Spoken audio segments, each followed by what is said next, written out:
Вот вы сказали, что вы на это и рассчитывали. Можно ли считать, что одна из основных целей для вас, когда вы снимаете кино, это каждого человека заставить почувствовать себя ребенком и вот дать ему эту детскую радость? Est-ce qu'on peut dire que la joie enfantine chez les spectateurs, c'est un des buts de votre cinéma?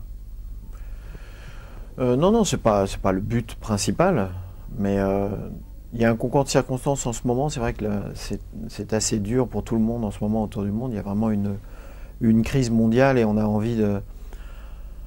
Quand on est artiste aujourd'hui, on a plutôt envie de faire sourire les gens et de leur amener un tout petit peu de bonheur pendant quelques heures pour simplement les soulager. Donc c'est vrai que je me suis autorisé sur ce film à beaucoup plus de légèreté, beaucoup plus d'humour. J'ai vu le film en salle ici, les gens rient beaucoup et vraiment ça me fait plaisir parce que je sens que pendant quelques heures au moins ils oublient un peu leurs problèmes. Et je suis content de participer à ça. Для вас, объяснили, что мы не будем переводить ответы. Для вас одинаковое удовольствие писать сценарий и снимать кино? Или это разные ощущения, и чем отличается удовольствие или неудовольствие от писания сценариев от удовольствия и неудовольствия от съемок фильмов? Est-ce que c'est le même plaisir pour d'écrire les scénarios et de tourner les films? Est-ce qu'il y a la différence entre ces métiers? Ah, pas du tout. C'est deux métiers qui n'ont rien à voir. Mais vraiment aucun rapport. Il y en a un que j'adore profondément, qui est celui de l'écriture. Parce que c'est un moment assez solitaire où on n'embête personne, on gêne personne.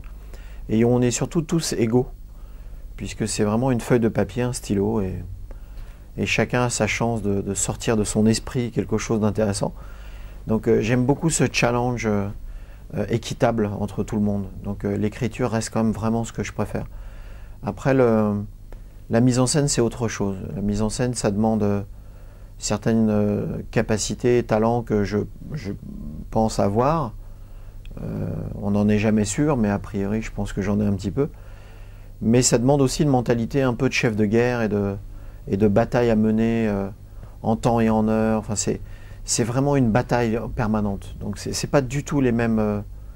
On n'use pas du tout les mêmes cordes. Et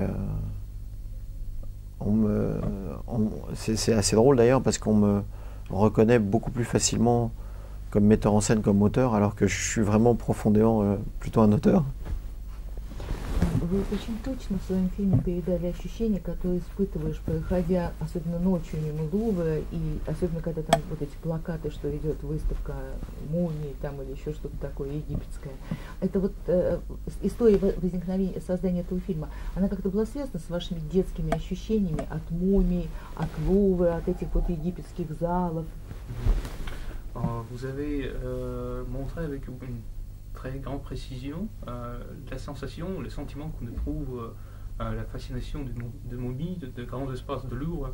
Est-ce que cette histoire évoque quelques vos sentiments d'enfance envers les momies, non, en fait, mystérieux non, pas du tout. Pas du tout. En fait, c'est exactement l'inverse. C'est plutôt une réflexion d'adulte. J'en ai un peu marre de voir les momies utilisées pour faire peur tout le temps. Et je suis parti de ce concept-là, de dire les momies, a priori, ont 4 à 5 000 ans de culture. Donc elles sont en réalité beaucoup plus éduquées que nous. Et ça m'a beaucoup moins amusé, au contraire, de les faire un peu snob, qui boivent du thé, qui parlent très très bien. Et non pas du tout... la momie a été utilisée dans le cinéma depuis une trentaine d'années, toujours pour faire le côté monstrueux, faire peur aux enfants. Et j'avais envie de casser un petit peu de cette image et montrer autre chose de cette civilisation disparue. Мне приходилось брать интервью у Луиз после ее первого фильма, она снималась у Анфантен. И я знаю, что она по профессии журналистка вела передачу во Франции. Мне показалось, когда я увидела вашу «Мадемуазель Блансек», что это абсолютное совпадение с тем, как мне представилась Луиз во время нашей первой встречи. Вы ее увидели, как вы ее увидели? Вы знали ее как телеведущую, и это действительно сходство героини с персонажем? Или нет? Или она просто таким образом попала в хорошо? Elle dit qu'elle avait pris l'interview à Louise après le film de Anne enfin de Fille de Monaco. Ah bon? Oui. Et elle dit qu'elle ressemble beaucoup à Adèle Blanc-Sec. est-ce que vous avez compris ça dès le début, en prenant connaissance avec Adèle, avec Louise, oui, que c'est vraiment votre Adèle? Non, elle avait des atouts pour faire le personnage, ça c'est sûr. Mais je pense qu'à partir du moment où on travaille bien un personnage avec une actrice, ça devient une évidence après que cette actrice était faite pour ce rôle. Mais ça ne l'est pas au début en fait. Physiquement, elle allait, la voix allait, l'énergie allait, mais c'est vraiment le travail qui rend l'image entre Louise et Adèle après indestructible, parce que elle l'interprète tellement profondément que on voit Adèle dans Louise maintenant tout le temps, mais en réalité pas au début. А вот мы часто произносим слово «вдохновение», когда мы говорим о поэтах, художниках, композиторах. Вот почему-то первый раз я вот когда сегодня смотрела ваш фильм, подумала, а ведь вот у режиссеров тоже бывает вдохновение, потому что вот какой-то такой, не знаю, так мне показалось. Вот что такое вдохновение для режиссера? Как вы это ощущаете? Как оно к вам приходит? On parle souvent de l'inspiration en littérature, en poésie, mais il y a l'inspiration pour les metteurs en scène du cinéma. Qu'est-ce que c'est pour vous l'inspiration et comment vous la trouvez? On ne peut même pas limiter l'inspiration à ces trois métiers. Il y a l'inspiration pour un cuisinier, pour un pâtissier, pour un monsieur qui fabrique des voitures. L'inspiration, c'est cette espèce de capacité créatrice qu'a l'être humain à avoir envie simplement de s'exprimer en permanence, toujours de façon différente et de créer des nouvelles choses. C'est cette inspiration-là qui est intéressante. Et on l'a tous plus ou moins selon les outils qu'on a développés à l'intérieur de soi. Voilà, mais elle est partout, elle n'est pas... L'inspiration n'appartient pas aux gens du spectacle. Je pense que l'inspiration appartient vraiment à tout le monde. Вы, наверное, единственный европейский режиссер, который создали такую мощную альтернативу Голливуду, и тем не менее это не Голливуд, это что-то абсолютно другое. А вот чем ваш компьютер, ваше использование компьютеров отличается от того, как компьютер использует Голливуд? Вот ваша сознательная установка там не походить, может быть, на голливудскую продукцию. В чем это отличие?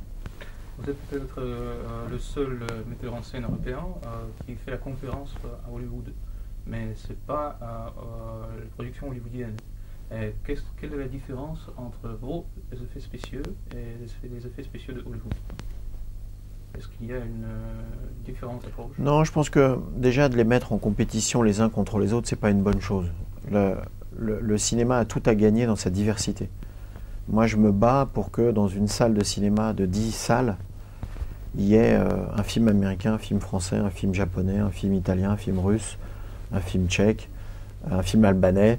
Voilà. Moi, je pense que à partir du moment où on a réussi à combattre et à se battre pour cette identité culturelle de chacun, le spectateur est gagnant, parce que le spectateur va avoir la possibilité de se nourrir de plein de cinémas différents. Il ne faut surtout pas que le cinéma tombe dans la mondialisation, qui consisterait à avoir un film du même type, et qui serait a priori donc américain. Et ça, c'est pas bon. Même pour les Américains, c'est pas bon d'ailleurs. Puisque le spectateur demande un renouvellement en permanence des idées et des personnages. On voit beaucoup de films américains aujourd'hui qui ne marchent pas, au profit des fois de petits films indépendants américains ou de films européens. Et c'est bien la preuve que la création ne peut pas subir cette loi du marché mondial et de la mondialisation, mais on doit défendre nos cinémas nationaux pour qu'ils existent tous et que le public soit le gagnant de cette proposition large du cinéma. Вот когда вы снимаете кино или пишете сценарий для себя или для других, вы отдаете свою творческую энергию, свои силы. А вот когда вы получаете назад, вот как это происходит, как вы получаете эту отдачу от зрителей? Donc, en écrivant et en tournant les films, vous donnez votre énergie. Et est-ce que vous donnez votre énergie? Et comment vous le recevez? Donc, est-ce qu'il y a un échange de l'énergie? Est-ce que vous le recevez des spectateurs? Des spectateurs souvent, mais c'est pas le. Non, d'abord, sincèrement, je trouve que J'ai énormément de chance de faire ce métier. C'est un très beau métier, c'est passionnant, on apprend plein de choses. J'ai vraiment l'impression d'avoir de la chance, beaucoup. Et j'essaie de mériter cette chance quand je me réveille le matin. Pas question de faire la gueule ou quoi que ce soit, mais plutôt de sourire. Et puis d'essayer de rendre un petit peu justement de ce bonheur à des gens qui, eux, n'ont pas forcément une vie facile.